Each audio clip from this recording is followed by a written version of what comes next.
Guys, আমি আজকে আবার ফিরে এসেছি আমার ব্লগে, তারা ব্লগ প্লাসটা।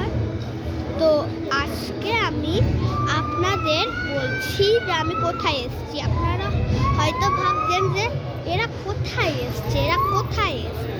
তো আজকে আমি এসেছি চাকদায় আমার একটা কাকার বিয়েতে, মানে বলতে আছি বউ ভাতে বিয়ে হয়ে গেছে।